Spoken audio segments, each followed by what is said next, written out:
Hello po mga ka-hunter, magandang gabi po sa inyong lahat. Nakita niyo po tong aking mga koleksyon ay mga kalat-kalat ano po.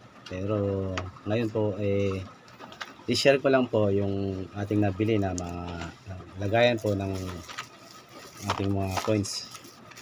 Kasi kalat-kalat po nga yung ating mga mga coins mga ka-hunter, kaya tayo sa Shopee. Umorder tayo ng mga lagayan.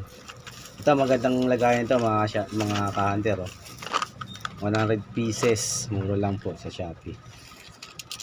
Mura lang to mga ka-hunter. At magandang lagayan na po to, meron na siyang case. Ang hirap naman na ito. Para may ayos natin yung mga ating mga coins, kasi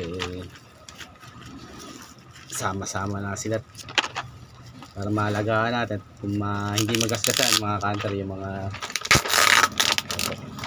natin, no?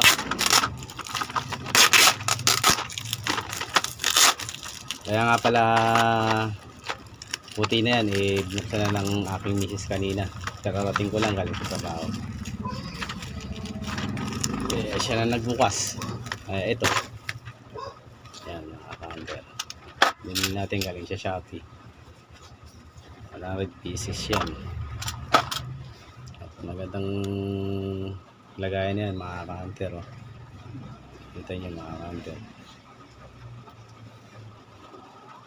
At ilalagay natin yung mga gandang kondisyon dito sa ating mga nahunt na mga coins para safe sila mga ka-hunter. Yan. Wow, ganda mga ka-hunter, no? Nakita mo talagang maganda. Yan. Yan mga ka-hunter, nakita nyo. Yung mga lagayan niya. Mura lang yan mga ka-hunter, 100 pieces sa Shopee. I-order natin yan para safety yung mga coins natin. Ayusin na natin at ilalagay natin yung mga coins natin na mga ganda dyan mga ka-hunter. Tingnan natin, isa natin mga ka-hunter. Ilalagay natin ang ating mga coins. Pwede rin hindi nila ilagay ito, pwede rin ilagay.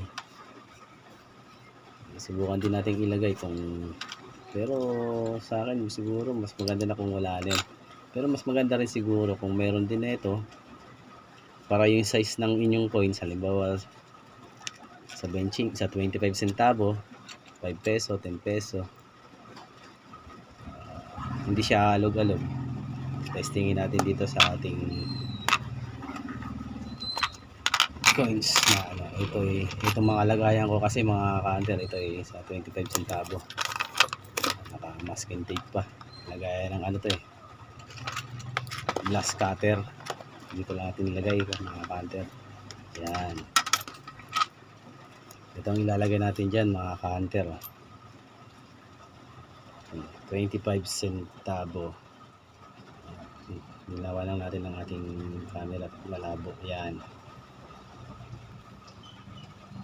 Ngayon ang ilalagay natin dyan mga ka-hunter. Ganda, di ba? May mga nakahand natin mga ganitong barya. Ilalagay ko dyan. Bio uncirculated yung mga tinatawag dyan. Testingin natin dito. Ilagay natin dito para hindi sila masyadong nag-grow itong gagasgasan.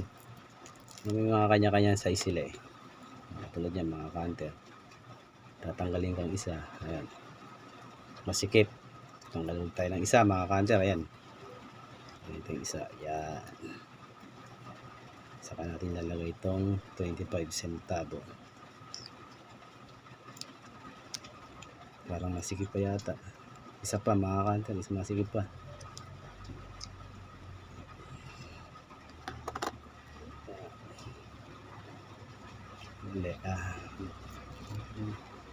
Hindi ba siya kasya rito? Tingnan natin kung kasya. Kasya naman pala mga ka-hunter. Pwede naman pala. Ayan mga ka-hunter. medyo sakal na siya. Pero mas gusto ko kasi yung masyado yung pitch siya ng konti para hindi siya naaalog. Gusto kasi mas magandang tingnan kasi. Yan, katulad niya mga kanter, diba?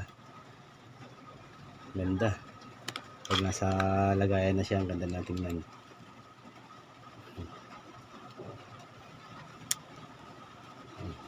Ayan. Ganda mga kanter, diba? May mga para safety ang ating mga nahahunt na mga coins na ating mga kinokolekta. Ito pong video na to ay binabahagi ko lang po sa ating mga nanonood, ating mga subscriber sa viewers na matigas tanggalin. Ayan. Ayusin lang natin mga kabarya, mga ka-hunter. Ayan, namumula naman tayo mga ka-hunter. Medyo masikip nga. Ayusin na lang natin tong isa. Ito na lang mga ka-hunter. Ayan.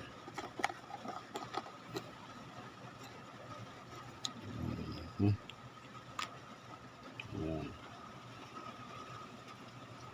Pero siguro wag natin lagyan ito mga ka-hunter, no? Sa tingin nyo. Ano natin ilagay ito? Parang mas maganda pa kung wala yan. Ito na lang, ganyan. Yan. Pwede, tama mga ka-hunter, at least naglalaro siya. Hindi naman siguro siya makagasgas. Yan mga ka-hunter, nandiyan na siya, 25 centavo.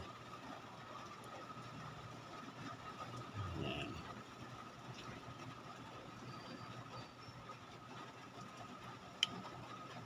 Magandang lagayan to mga ka-hunter, ayan o. 100 pieces. 100 pieces yan. At ating ilalagay natin ating mga magandang, ito naman ating isusunod mga ka-hunter.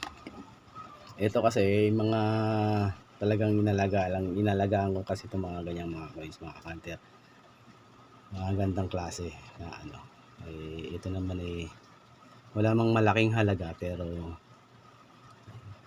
kung ikaw ay isang coin lovers, siyempre alagaan mo itong mga ganitong bagay, mga ganitong klaseng mga coins, kasi nga hunter nga tayo, no mga ka-hunter. Wala man siyang malaking value,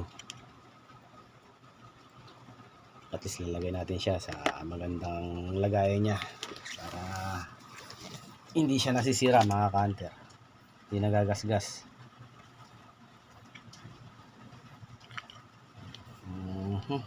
Tigas niya mga ka-hunter.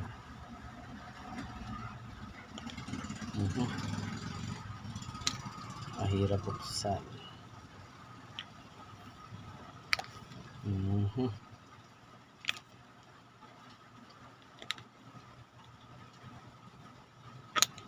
Yan.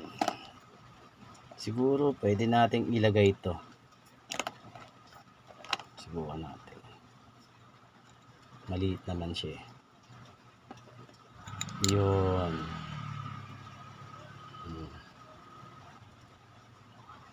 Diba mga ka-hunter, diba?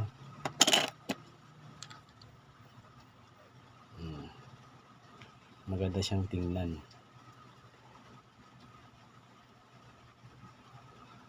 Pag nasa kanyang lagayan na, talaga napakaganda tingnan. Lalo ang ganyang kaganda kakintab ang inyong mga nahahunt na mga coins mga ka-hunter.